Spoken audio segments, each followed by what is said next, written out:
and a place. I'm never at a place to talk about it, or I don't want to talk about it because I don't want to accidentally use anybody's specific sentence. So, or details. And so I employed some chat, helped me a little bit to um, create some sentences. What does everybody write? Deanna, what do you write? Deanna, what do you write? I write mostly nonfiction, but I have a fiction idea that won't leave me alone. Okay. And I'm debating on the genre, but yeah. Okay. Lisa, remind me, you write romance, right? And I write biblical fiction. Biblical fiction. Okay. I mean, I'm playing with a rom-com idea too, but we'll see. Okay. Right now, it's the big focus is biblical fiction. Okay. Lisa. I do contemporary romance. Okay. Are you published at all? Not yet. Not yet. Okay. And Emily? Probably contemporary romance rom-coms. Okay. Very good. I want to say wherever you are now, I wish I'd kind of known this a little bit earlier, but stay with it until you really build your platform. I stayed in the ballpark of Split Time was had a strong romance thread. Of course, the Royal series had a strong romance thread, but I think those were romances, but the Split Time were dual romances as well. Fifth Avenue Story Society was a little bit bigger, had like a 5-character cast, and but there were love stories in those, but it was kind of more of a group story, an ensemble story. But I would say, stick with something until you really get established, until you really have kind of built a name for yourself. Because you look at Angie Hunt, who's written contemporary and kind of all over the place, women's fiction, and I mean all over the place in a good way. She's just written a lot of different kinds of stories, but she's kind of solidly landed in biblical fiction right now. And so that would just be some advice I would give you, is kind of stay in that lane. And if you're writing rom-coms, I started writing chick lit, which kind of was the rom-com of the day. And that died like before we even got started, it was over. And so I switched real quick to romance. And so I still was able to employ some of the humor elements, but I switched from first person to third person. And as much as I love writing in first person, I probably just won't ever switch back, just because it's hard enough to, constantly come up, to do what we do and then change your voice. So I would say, is anybody writing in first person? Yeah. Okay. I will say about, oh, look, it's got a hand. So Yes. I would say about that, make sure you fill out the whole stage. Just because you're in someone's first person point of view, you still need to have all the dialogue and conversations. You're not going to be delivering the story inside their head. So I see that a lot of times when someone's writing something in first person, is they almost do this stream of consciousness with a little bit of dialogue and a little bit of setting. We still need that whole big stage. Write it in third person and then change that pronoun to I, because that's just something that's really, you still have to have that person that you're talking to. Dialogue is the fuel of your story. So that's one of the things that I've really learned over the years, is dialogue is the fuel to the story. I have this saying, tell the story between the quotes. And by that, I mean, you might have written a long paragraph that's certainly acceptable. You're not telling, you're just inside the character. And if you pop it out and have someone come in and they start a discussion, you always are going to have a reaction from that other character that you can't have if it's internal. So we can look into some of that. I think that might be one of my examples, but I was at a local writers group, and we were doing kind of what we call deep dish, and somebody would submit 10 pages and we'd all read it. And then we'd go around and do a critique. And I remember really liking the story, but all of the good stuff was outside the quotes. So the character was walking in and he would say, Well, I think I have an example of when that I wrote down for you guys, but more or less it was like, hi, Lisa. Hi, Rachel. Glad you came to the party. Glad you came. I'm glad I came. Thanks for inviting me. It was just conversation, and dialogue should be delivering the tension of the story. That's where your tension is, you guys. It's really in the dialogue. So I had to change it to, Lisa, you came. Well, it's better than sitting at home. Look, you got to get over it. You guys broke up.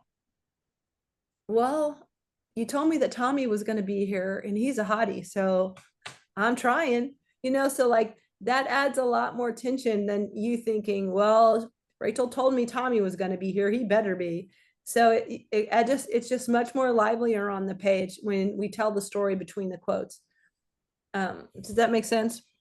The other thing, if you guys have any questions, feel free to just say I got a question, or if you have anything you want to talk about. Let me see if I can find my document here, and we can, yeah, I can share this. Okay.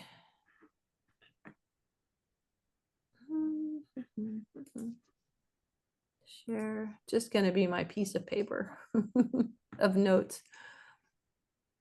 Okay, can you guys see that? Okay, so one of the things for Christian fiction that I really wanted to, let's see, let's get out of here. Let's go down here. So, okay, one of the things I wanted to talk about was, in Christian fiction, we tend to struggle with layering in the spiritual thread. And so what we tend to do is have a character going along and we don't even know that they're a Christian. We haven't even talked about anything spiritual, and they'll offer a prayer. Or someone will offer them a drink and we'll go, oh, I don't drink. Or, we might meet, we'll suddenly throw in Christian values. Do you know what I mean? So, what are known Christian values? Like, well, I don't swear.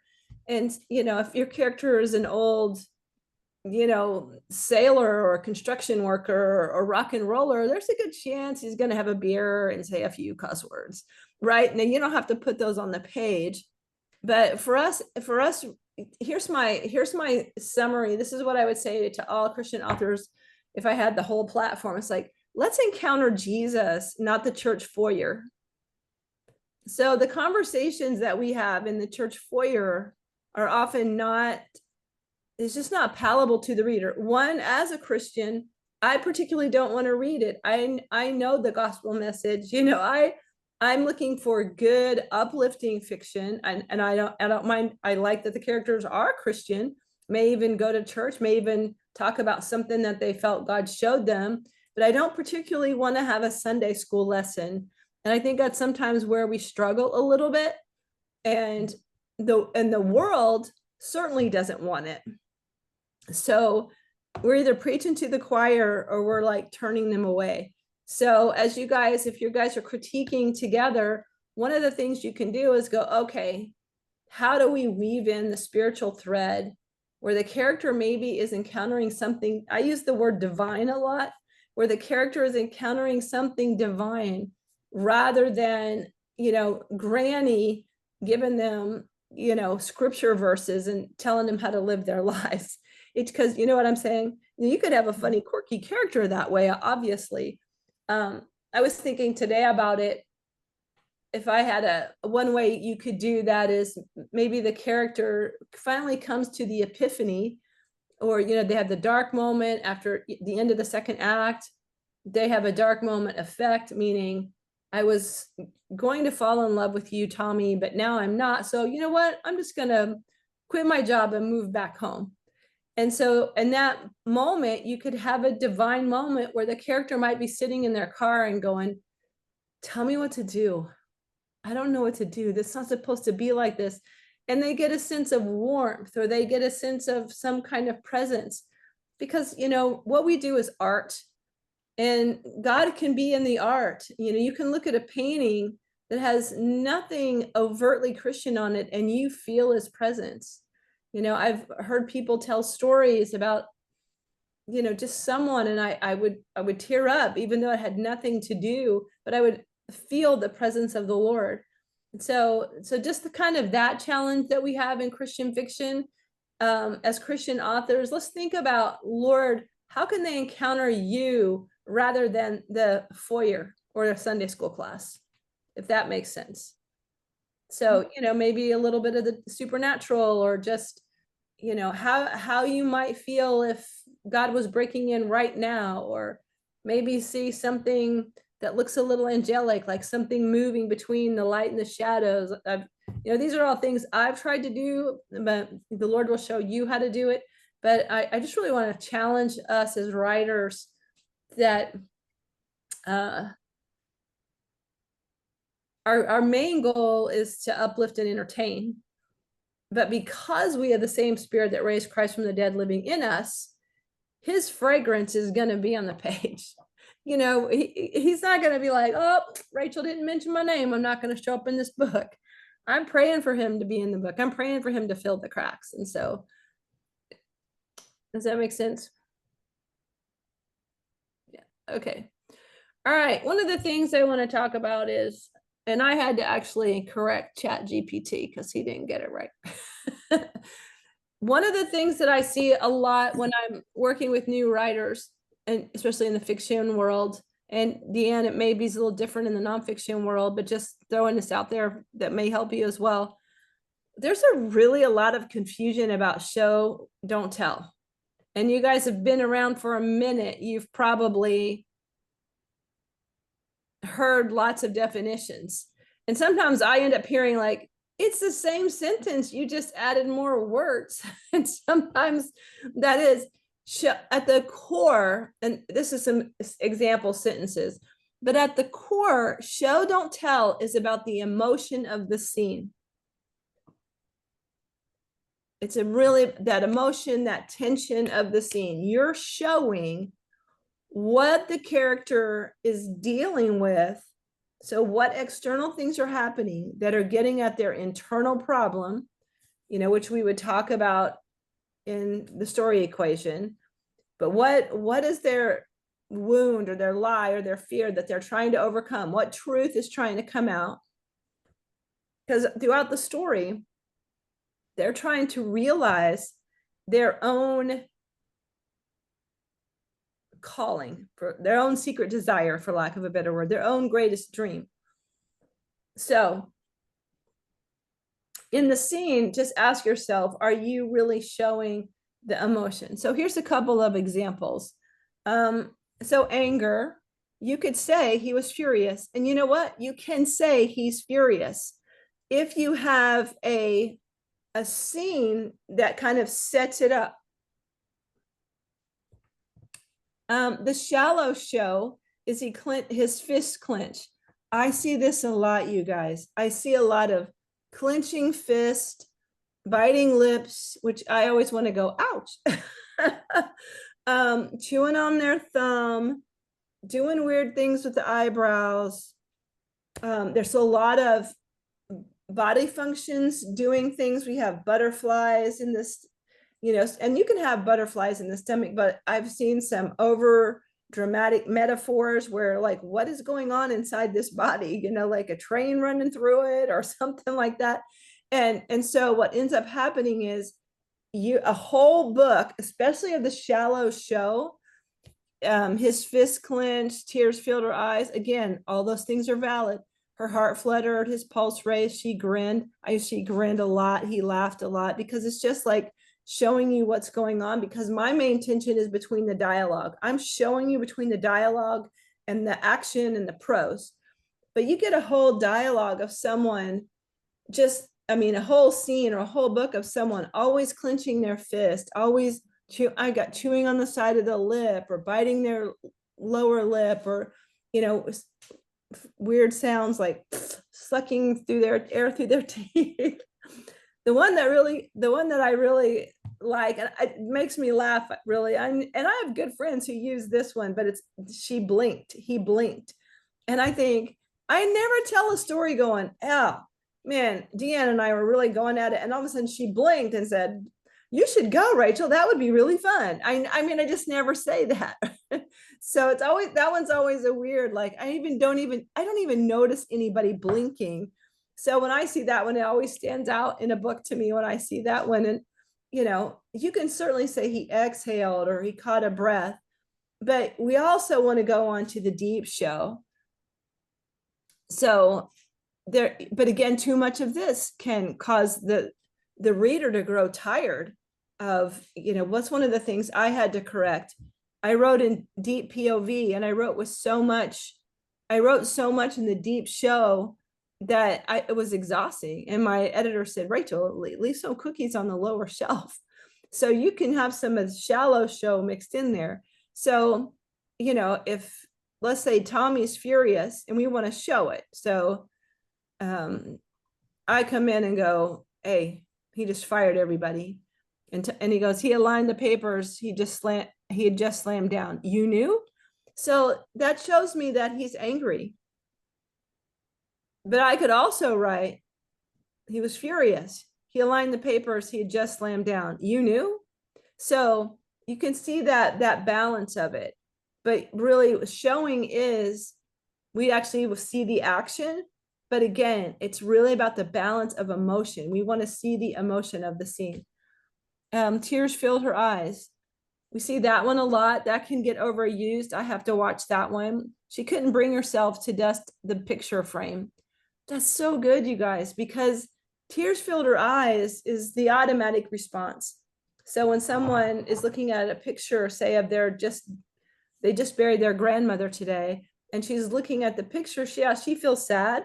Tears probably fill her eyes, but we know that, we've seen that one, right? But she couldn't bring herself to pick up or dust off the picture frame. Now, don't you feel that? You feel that that's a deeper layer of emotion. We go, oh, man, I really connect with looking at that picture frame, right? So that draws us in a little bit better. The next one, she was in love. Well, that you can say that, like you could even open a scene. Let's say you just had a scene with the hero and heroine, maybe they shared a kiss. You could open up the next scene with, she was in love. And then we get into the emotion of the scene. Her heart fluttered. Not my favorite, it's perfectly fine to use, but you also, what if you go to the next one? The noise in the cafe softened when she walked in. So in other words, her being in love just seems to soften the world around her. You know, you can, what is that deeper layer? Instead of saying her heart fluttered, it could you say something? We don't want purple prose now, but this is off the cuff. Instead of saying her heart fluttered, you could say, when she walked in the cafe, she felt every note of that love song. She just felt every note of the love song. Every note of the love song seemed to fill her up. Just a little bit of a variance to know how we're showing and we're drawing in that reader. It's just a little bit different. But cliches are cliches for a reason, so they work. We can relate right away. Fear, he was scared, his pulse raced. I see that one a lot as well. He laughed too loud at the joke no one else found funny because he was nervous. Right? So in the context of your scenes, you can think these things through. And then the last one, Joy, she was happy. She grinned, she laughed, she smiled, any of those things. I use grinned and smiled and laughed a lot in response to another character. Just if two people are looking at each other, I kind of just stay in the facial expression. I'm rewriting a book right now, and I'm like, everybody's looking each other in the eyes. Let me see if I can get something else happening here. Or she turned up the radio, windows down, wind in her hair. Okay, now we get the sense that she's cruising down the road, wind in her hair, jamming to her favorite song. We've all been there. So that we get a sense of joy. See how much more it brings to the page when you work on those kinds of things. So really work on that shallow show. It's just a balance. You guys know you'll just learn how to balance it, but you guys can, if you're critiquing together, that's one of the things you can look at and go, hey, you wrote her tears filled her eyes, but she's standing in her grandma's house. What else could be happening that shows the emotion, that draws the reader in emotionally. I have a This quick is- question. Just because my brain's trying to always reinterpret and better explain this show versus tell. Could you almost say that telling is when you're naming things, like you're kind of just like stating the obvious for the reader versus letting them do some interpreting? Yeah, certainly that's one of the ways. And I think show versus tell, again, it just goes back to the way you set the scene. I think a good one could be, Rachel came up to her office, she sat down at her desk, she opened up her computer screen, she turned on her light so she could be on a Zoom call with a bunch of up and coming writers. So she'd had a drink of water and she was thinking about what she had to do tomorrow and how good her day was, but something was bothering her. I mean, that's just boring. That's just telling. But if I come up and I trip and then I get on and Lisa says, "Hey, you're an hour late." What? I'm sorry. What do you mean? I think I'm on the right time. Now we've got dialogue. Now we've got that tension happening. And of course, we're setting up the scene for that. But if I just come up and go, "Oh, well, Rachel's angry because Lisa had to call her and tell her she was late and she didn't intend to be, and she tripped on the way up and she knocked over a glass of water and she opened up the screen," just telling what happened. It's a lot of storytellers who are good at that, actually. Come along with me as I tell you the story. But if you got a pages and pages of, even a page of prose, there's probably somewhere in there you can break that up with dialogue, bring in that other character. I think of this every scene as like the next scene in a play or part of a scene in a play. If you've ever been to Broadway, they walk onto the stage and they start singing and telling you the story and showing you the story. So certainly you show by adding the setting, adding sounds, adding some of the five senses, sound, sight, taste, anything like that. But yeah, I like what you were saying, Deanna. It's because you can't, if you're overstating it. Yeah. So when I had a couple characters that I wrote that were dealing with like anxiety and fear, and I tried to make it the character like see purple, like all of a sudden it felt like something was coming over her, so she would see like purple, and I just was so anxious to not say she felt anxious or she's felt that sense of fear coming on her. And it was just too much. It was just too much. And my editor was like, "Yeah, Tony, you can just say." She was getting anxious. And it really, I started to really balance that out. But the whole scene was set up to show what was happening with her. Right.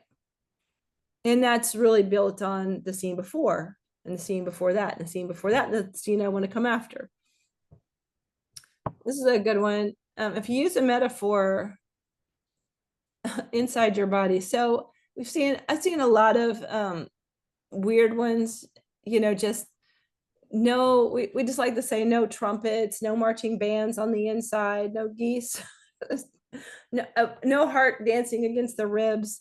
I mean, I think it's just not that you can't, of course, if you want to, you can, but a lot of it is just, we should get what's happening. I would prefer a heart flutter than a heart dancing against the ribs, and I have seen that.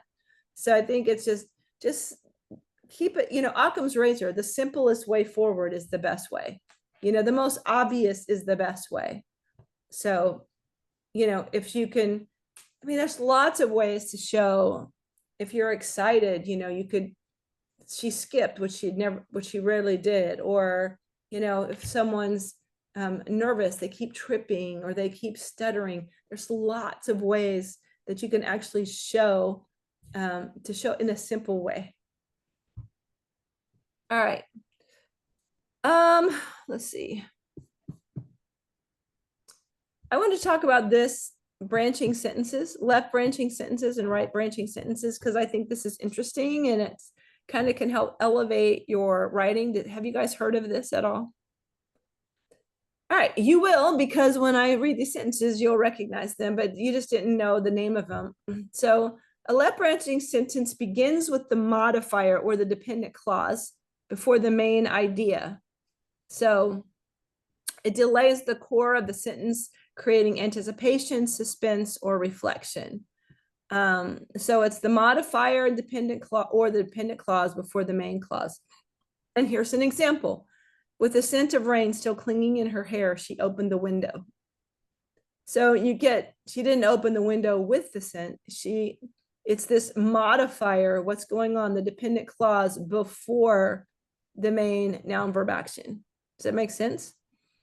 You can, what's really great, and I think for the reader to kind of even create a nice flow, is you balance your left branching and your right branching sentences. Because I think this one, it may appeal more to the right-brained person, but the left-brained person is going to be like, stop it. Right? All right, here's other examples. Under the glare of the stage light, he forgot every word he'd rehearsed. You know, you guys seen those. You've written them. I've written them. Trembling with cold, she reached for his hand. And before the sun rose, the city had already begun to stir. And these are really good examples. You don't want to see these a lot in journalism because they're emotion tuggers, but you will see them some in journalism if they're trying to, or in an essay if they're trying to tug on your emotions a little bit. Left branching sentences feel lyrical, reflective, and suspenseful. They have good emotional beats and quiet moments and narratives. It's kind of a way to slow things down. So even if you're writing an action novel, or even something that's rom-com that's got shorter sentences, you can use these as kind of an emotional reflection. It's kind of a breathe out. All right, in contrast, we have right branching sentences. And here's one contracting the same sentence, I think, with the left branching. Right branching, she opened the letter, her hand shaking as she read his name. It's clear, active, direct. It's something that you would probably read more journalistically or in an essay. Left branching, her hands shaking as she read his name, she opened the letter. So, or her hands were shaking as she read his name and opened the letter. It's emotional, reflective, and it's a little bit tense. Yeah, I agree with that. All right, here's an example. Let's talk about right branching sentences, and you guys use these as well. It starts with the main idea, the independent clause, and then it adds the details, the modifiers, and the phrases afterward. It feels direct, clear, and forward moving like a train, adding cars as it goes. Main clause, modifier, or details. She opened the window, letting the sharp scent of the rain and the distant hum, letting in the sharp scent of the rain and a distant hum of the city. So most of us probably write these right branching sentences, but every once in a while, it's kind of cool to do a left branching sentence. Another example, he stepped into the hall, his boots echoing against the marble floor. The crowd cheered, waving flags and shouting her name. The dog slept on the porch, snorting softly as the crickets sang. These sentences are active, confident, and often cinematic. They're used in storytelling to keep momentum and clarity. So too many left branching sentences, you can kind of get lost in what's happening in the story because you're always starting with a modifier. So the independent clause gets lost, the main thought gets lost. But if you balance this kind of right branching with the left branching, you can kind of have that good ebb and flow, a little bit more lyrical, give a little bit more rest. You're probably going to do a lot more right branching sentences, but every once in a while, you know, you throw one in. He stepped into the hall, his boots echoing against the marble floor.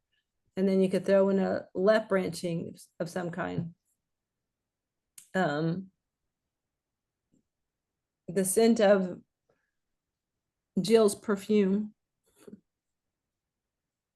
still in the air, something like that. So that would actually be more of a modifier added on to that right branching sentence, but you guys know the next sentence, whatever you wanted to say, could be left branching.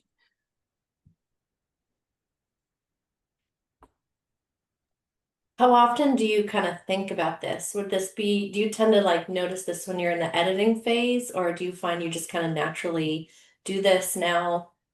I think after a while you kind of naturally do it, but when I'm editing, I kind of start to think, oh, that feels bumpy. So I might change the way I've structured a sentence. A lot of times you end up starting sentence after sentence after sentence with the pronoun she, or I. That when I was writing in first person, one of the things my editor said, watch the number of I's that you're using. And so it really forced me to not start every sentence or with an I pronoun or even involve it at all in the middle of a sentence. So it caused me to think differently about how I was writing and how I was presenting the sentence. So, if you're in deep POV, then you're inside that character. So everything they see out here is from their point of view. So my characters their parents are called mom and dad. I don't use the name. I don't use a formal name. And actually, I'm reading a book where the characters it's their mom. Her name is Maggie, but the author is calling her Maggie throughout the story. And it feels so weird to me because I'm like, oh, it's her mom. It took me a minute to connect that this is their mom because I'm in, Sally's point of view, but her mom is referred to as Maggie. So, if you're in deep POV, you can do those half sentences, those short sentences. You can start feeling the rhythm of how you want your character to see what's going on around them and how they're going to react to it. So those were the couple of the things that I really felt like as you guys are working as a team together and being there for each other, these are some things that you can look at rather than commas and periods and dashes and all of that. When I was in a critique group, they were kind of giving me some story feedback or character feedback, but mostly they were fiction, punctuation, and typos. And I'm like, I can get that later. So what you guys want to do is really, man, you feel like it's all right branching. We're just independent clause, then the modifier, independent clause, and the modifier. Let's do a modifier first. Let's switch this up and find that rhythm. And, I think you guys, as you write, it just kind of comes naturally.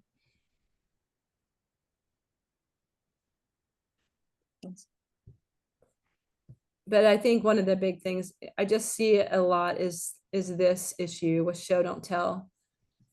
Just this kind of doing the balance between, and I really think show don't tell doesn't come down to a singular sentence. You'll have a lot of new authors, they'll judge a contest and they'll ding somebody because they use the word was. And for a long time, I would not use felt or let very often because those are distancing words, or like he thought is a distancing word. But now I'm back to not so much he thought or she thought, but I'm saying he felt, because otherwise I think I have to just do too much kind of bending of his emotions, of the sentence structure, to kind of let the reader know how he feels. I don't always use it. I try not to overuse it. But I think show is about the emotion of the scene. I want to see what's happening with the character inside and out. So you're really using a combination of all of these examples here, telling, shallow show, and deep show.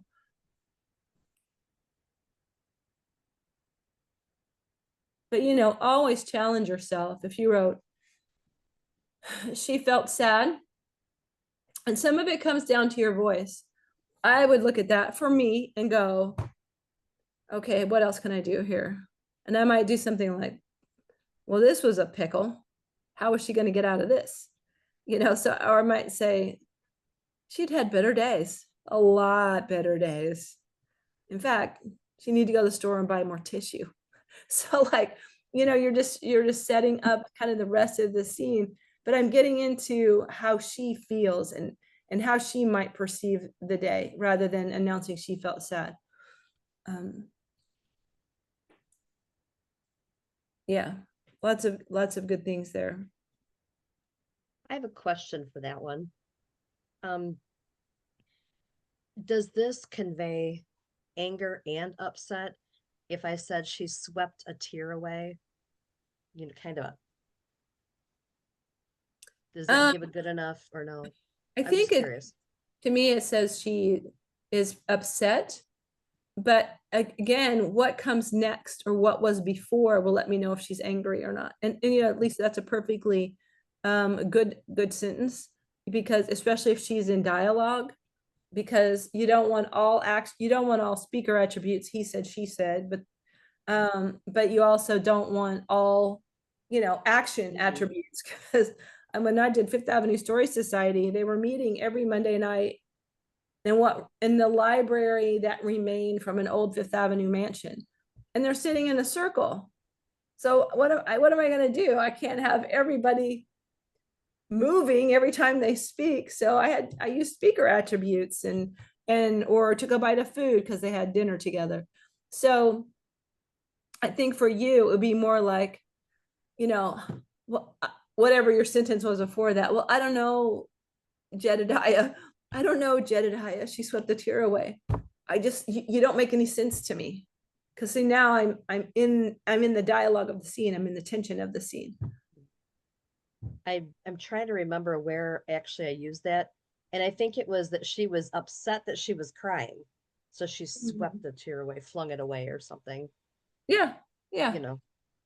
Again, perfectly fine. I don't want a whole book of them. We want to vary it, right? We want to, if you write that and you think, you know what else could I show here? What else could I show here? Just splash water on her face.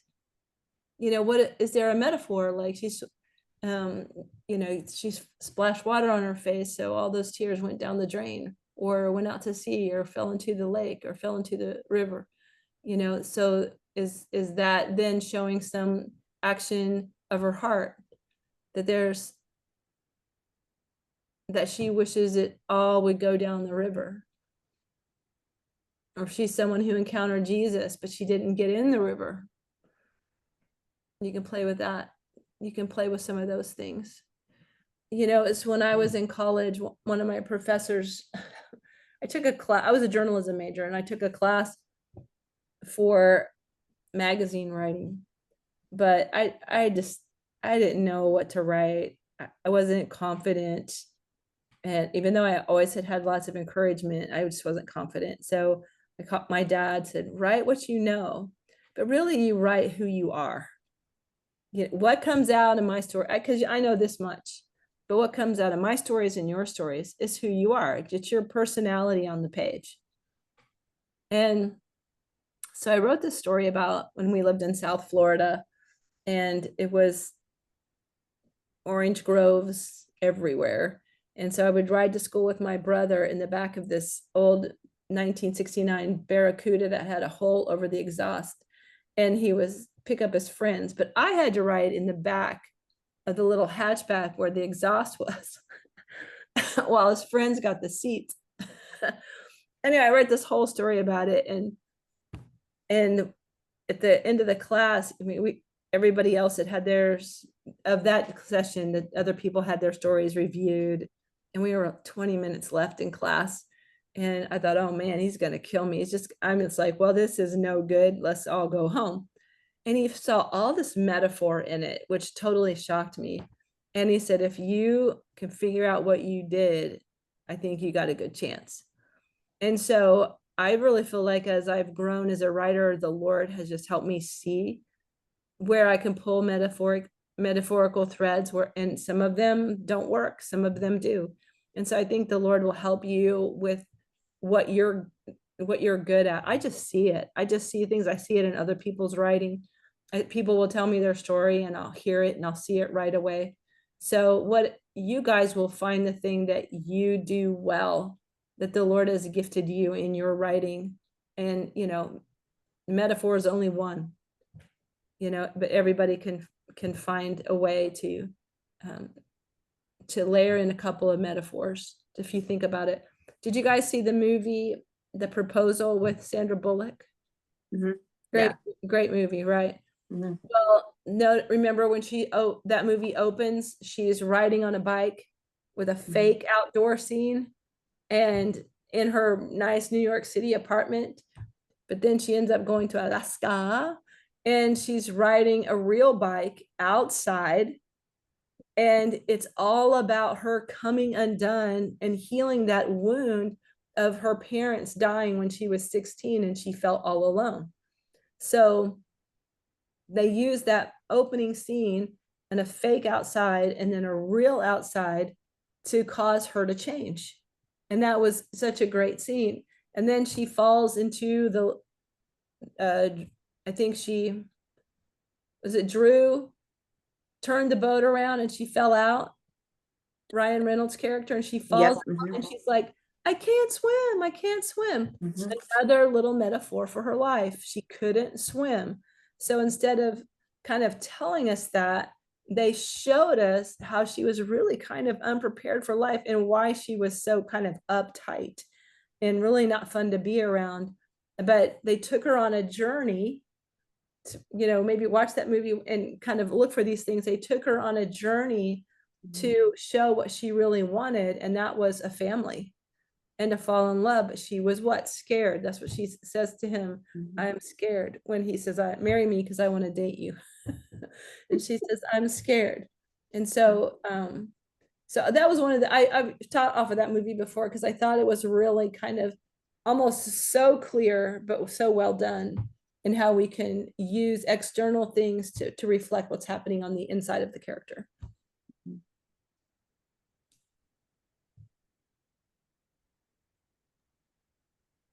And that's kind of all I had. Those are a little deep down secrets.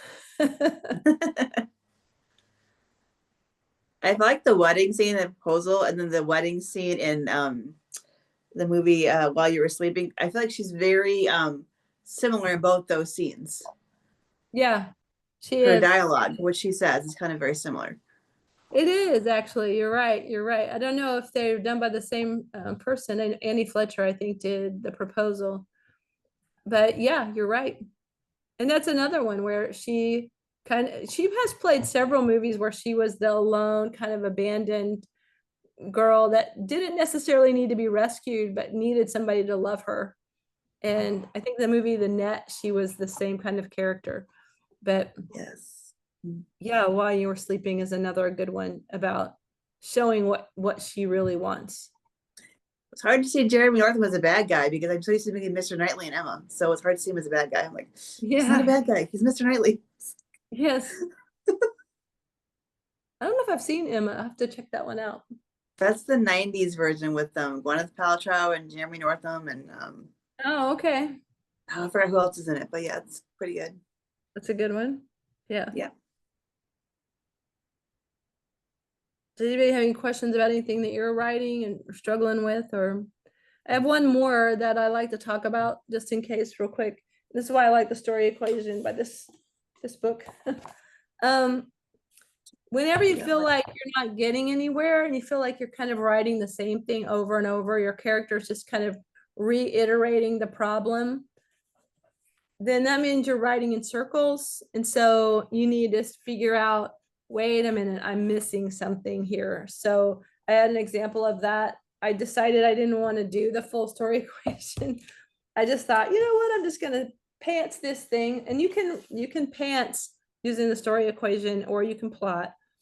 I just sat down and I had in my mind that my character was going to be one of those, I got to have a plan, so I had this whole, I got to have a plan.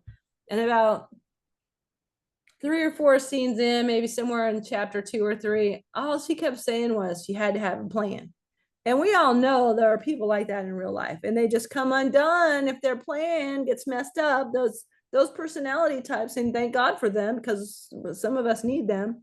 But in a book, they just look anal or psycho or something. So remember, all of your emotional stuff has to be rooted in motivation. So you can have your character want to have a certain emotion or personality type, but you need to root it in some kind of motivation. It's either their dark moment of the past that caused a wound, so they don't trust anybody. So that's why they have a plan. That's, if your character's controlling is a result of something else. Controlling in and of itself isn't a personality. Again, you'll be writing in circles and people will be like, what's wrong with this girl or this guy? Control comes from rejection or abandonment or rebellion. It always comes from something else. And so so with me, what I had to go back to the drawing board with Susanna in Once Upon a Prince is I had to go back and go, why are you such a planner? Maybe you can have that personality, but why are you so anal about it? And then I had to develop a story where her parents got divorced when she was young and they were very immature. When she was born, they were very young and they were just fighting all the time. And so she would hide in her closet and pretend it was a garden. And then she grows up to be a landscape architect. And then I compound it with that they got right with the Lord, got remarried and had her little sister, and she grew up with a completely different set of parents than what Susanna grew up with for the first 12 years of her life. And so that was where kind of I have to be in charge of my life, because when I needed somebody to do that for me, they weren't doing it. And so that was her. And then, so the opening of the story is the plan that she's had for 12 years blows up. Now, what do we do? How do you get that back on track? And of course, she meets a prince, and there we go. If only that would happen to all of us when the plans blow up. Right. But so if you find that you're writing in circles, and I'm saying the same thing over and over, go, okay, I need some motivation here. So motivation is key to their emotional journey.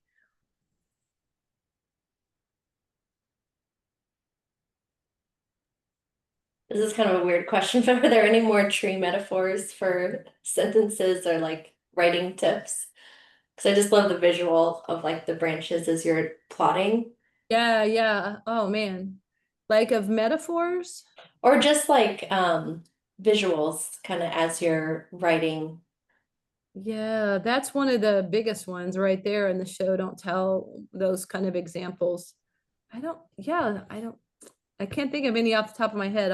Okay, no problem. I knew it was a weird one. I'll climb into bed and think about it. You could probably look at your Strunk and White, is that right? Strunk and White, or Mhm. Stanley Williams' Moral Premise, and see some examples of kinds of sentences. He does the spine in the your story spine. And so all of the things that happen have to hook off that spine. And that's what I love about doing the story equation. So I develop, what am I going to cause this character to heal throughout the book? Mhm. And then I create, that's my spine. And then all the external plot has to align with that spine, because I'm trying to get to something that's going to heal the character. They have an epiphany, the wound is healed, they believe truth, and they achieve their secret desire, their greatest dream is realized. So that's what's good about Stanley Williams talks about that. I got his book down there somewhere. That's a good question. Are there sentence examples?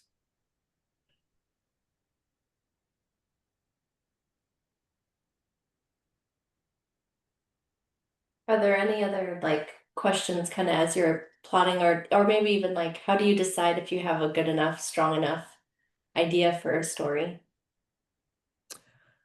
Well, again, I do the story equation, talk about it with people. What's your hook? Always ask yourself that. So that's one of the things I was recently helping somebody with is, what is your hook? So again, just examples that I have for me, a cooking show host who couldn't cook, Dining with Joy. Your big tropes, the prince or princess, huge trope. So that alone is the hook. Or a suspense or a thriller. He's the rogue cop, she's the determined DA. You're putting people in juxtaposition or opposition with one another, but they have to bond together to kill the mass murderer before another one dies.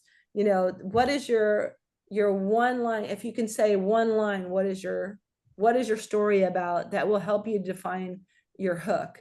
So if your character is a businessman or an athlete, I like to do a lot of musicians and athletes and obviously princes, but like why do they want to do that, and what's driving them? So what's the hook? Why do I want to present to you a story about an athlete? Well, there has to be some hook that you can relate to, even though as readers and writers, we may not like sports. So I think that's one of the biggest things is thinking of if you have the hero and the heroine, you have two characters on the page, or two women protagonists, or two male protagonists, they really have to be in opposition to each other. They want something opposite, but they have to work together to make it, or they have to fall in love. And that's why a lot of the tropes are popular now. The proximity, close proximity trope, or the firefighter trope. So I was talking with somebody and I wanted to write a stuntman, and they said, well, we like that, but why don't you write a fireman? And I said, firemen, everybody's writing about firemen. They said, we know, and they're great. Everybody was reading them. And I have two firefighters in the family, and I said, nah, I like a stuntman. So they were like, okay. But that's I think the hook is a good one. Like, can you tell me your story in a sentence or two? What's the dramatic irony? I think I had some slides with that somewhere. Dramatic irony. Susie Warren had a book about a radio host for the lovelorn, but she'd never been on a date. She'd never fallen in love, but she's giving advice. I had a cooking show host who can't cook. I think there was a firefighter. Susie had a firefighter who was afraid of fire. So that's another dramatic irony, kind of. Why are they doing this if they don't know what they're doing? Hey, Rachel, write Yes. your stuntman who's actually playing a firefighter. There you go. There you go. Yeah. He actually, I set it aside and I finished writing the True Blue Royal series. I just needed to get that done and tuck it away.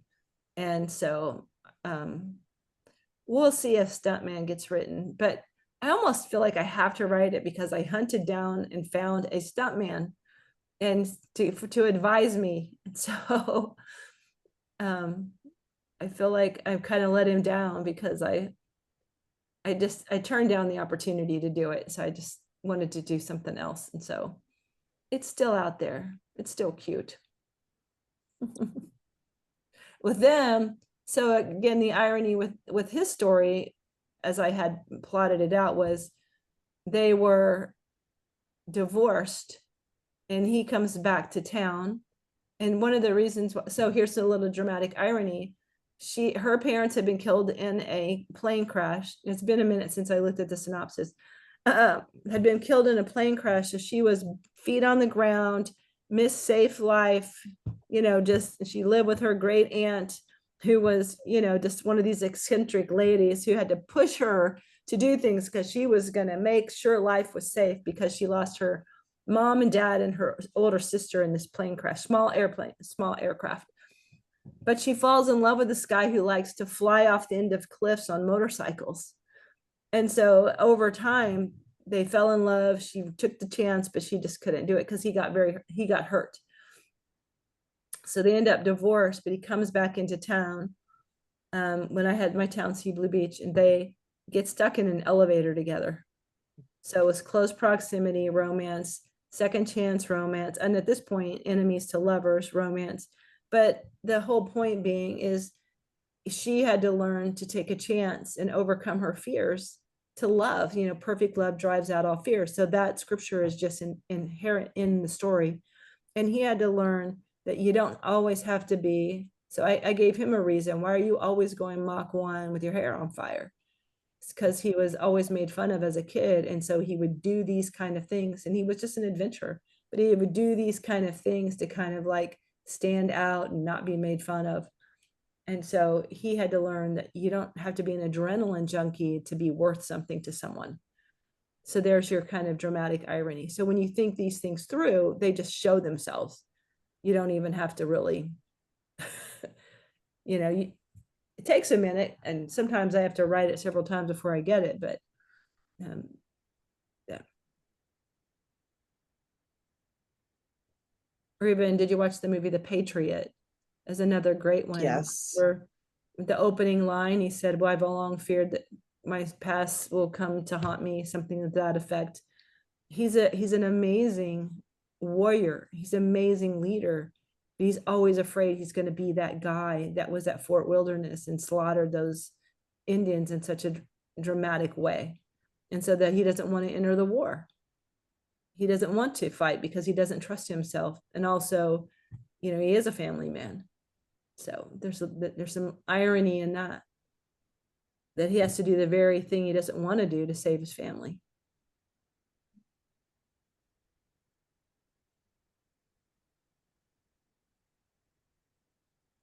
All right, you guys, you can write something brilliant now. I believe it.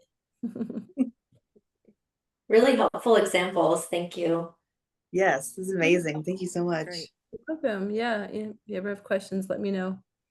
Need to dust off my copy of the story characters. It's somewhere on my shelf upstairs. It's Yeah. collecting dust. Interesting. Do you guys meet together every week or? Yeah. Not all of us at the moment. It's usually me and Emily. We have a third member whose kids are involved in sports right now, and it's just everything's on Monday night. Normally it was the three of us every week, and then we have a special speaker once a month, and we're hoping to gain another member or two by January, Okay. so that we So, have yeah. a little bit bigger group. Yeah, I think so. One of the things you guys can do with the story equation is, do it together, just challenge each other, because a lot of times, I've used this for 15 plus years. Kind of Susie and I developed it together. She put it together, but it was long conversations that we had on the phone over the years. And I'll still use it to start my story, and then I'll get into writing and I'm like, what's I don't know what, how do I layer this in there, and I call her up and she goes, oh, it's this and this. Oh yeah, all right, bye, talk to you later. And so it's one of the great things I love about this tool is, or I'm stuck in the middle and I'll call her, or she'll call me, excuse me, and I'll say, this is what's happened, but I don't know what's going to happen next. And she'll say, well, where are you at in the lie journey? Has the lie been confirmed? Meaning something happened that made her believe she wasn't worth loving. Or did they have a man in the mirror moment, which is that where they face the truth about themselves? Are you going to continue on this journey, or are you going to quit and go back? And so James Scott Bell talks about the man in the mirror moment. But then we can brainstorm ideas, or I think I don't have the story equation functioning at all. And she or Beth Vogt will say, yes, you do. Boom, boom, boom, boom, boom. And I'm like, oh, okay. So that's why I think using it together and having common language can really helps you way more than someone kind of line by line critiquing whether they liked your dialogue or not. You can maybe get there, but is my story working? And then you can fix your dialogue later. Well, and it also helps you get out of the editor mode and actually into critiquing. Yeah, well, it helps you actually get into create mode, because now you're creating what is this story about? That's another great question is, what is the story about? What's they going to do in the end that they can't do in the beginning? What am I trying to communicate? What are themes that I want to communicate? And sometimes you don't know those until you start writing, but you kind of have that in mind.